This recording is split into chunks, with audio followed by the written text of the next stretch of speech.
Hello everyone, this is Dill Pickle, and today I'm going to be doing a review of the Transformers Generation Studio Series Autobot Hot Rod. I really love the design of this figure. I just picked it up today at Target for $20, and it is designed on the look of the 1986 movie in which Hot Rod first appears. He comes with a lot of accessories. He has a left hand that you can swap with the buzzsaw, like he used in the movie to cut off the tentacle of that robotic squid. And the Autobot Matrix of Leadership itself, to light our darkest hour. On the back of the box it says, big screen inspires scale, detail, and includes a backdrop of the insides of Unicron. I will unbox this and return. Okay, I'm done unboxing him, and right out of the packaging, he is incredibly posable. He looks really good against the backdrop of Unicron's insides. So I'll go over the articulation. A feature that I find really cool is that he has a visor. Open up the top of his helmet, and there's a tiny piece here. Looking cool, almost like a pair of shades. I'll keep those on for the remainder of the video. For the arms, he can move at the shoulders, sideways and up and down. His forearms move up and down, side to side. He can rotate his wrists. And something cool for a figure at this scale, posable fingers. He's got more articulation in the legs. He can move his legs side to side at the hip, up and down. Knee articulation. It's on a ball joint. Gotta be careful, don't let that snap. And his foot can move just a little bit.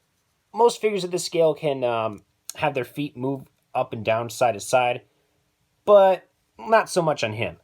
He also has waist articulation to move from side to side. For his accessories, Hot Rod has a lot to offer. As I said earlier, he comes with a buzzsaw that you can swap his left hand with. What you do is just like this. You open up his left arm, swivel his hand around, revealing a post, and attach to the saw like so. It's kind of tight, but it's easy to do. His other hand does not have a post. Instead, it has a blowtorch, just like he used to repair Cup. That does it. Little things like this make the figure really good because they recreate scenes from the movie. He also comes with blue flames that come out of his smokestacks in vehicle mode, which can double as a flamethrower. And his final accessory, the Autobot Matrix of Leadership that transforms him into Rodimus Prime, the new Autobot leader. You got the power! Arise, Rodimus Prime. Optimus. Who is a separate figure that I do not have. An attachment is included with the Matrix to put on it to show its power being released. Now that I have his pistols in his hands, let's do a scale comparison. First up, here he is next to the 2006 Transformers Classics line, Optimus Prime.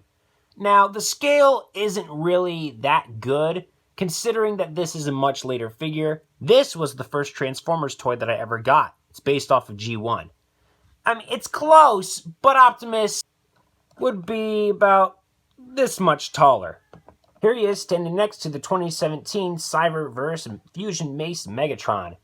Again, Megatron is just a little shorter, but it's very close.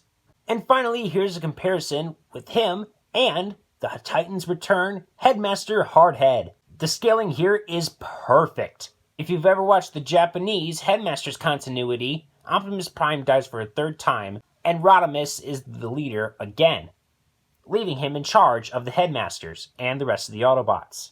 Now it's time to do what he was made for. Transform! Now that his transformation is done, he is looking good. That transformation took me quite a while. That's why I did a time lapse. Another thing you can do is you can attach the guns either to the front hood or the top. Personally, I like it better on top because it looks more like it did in the film. Let's add those on there. Nice. And now comes the cool part, adding the flames on his smokestacks. Look at that. To customize him even further, you can attach the buzzsaw on top of the guns. But I'll leave those out. I think it looks too bulky. For another scale comparison, here he is next to Combiner Wars Prowl. Prowl being one of the characters that was killed off in the 1986 movie by the Decepticons. Rest in peace. Sadly, this Optimus, again, he's smaller than what he needs to be. Plus, this version, the classics Optimus, did not come with a trailer. Instead, there was a gun here, but I lost the gun over the years. To make things more scale accurate, I'd either put him next to the original G1 Optimus or a masterpiece version of him.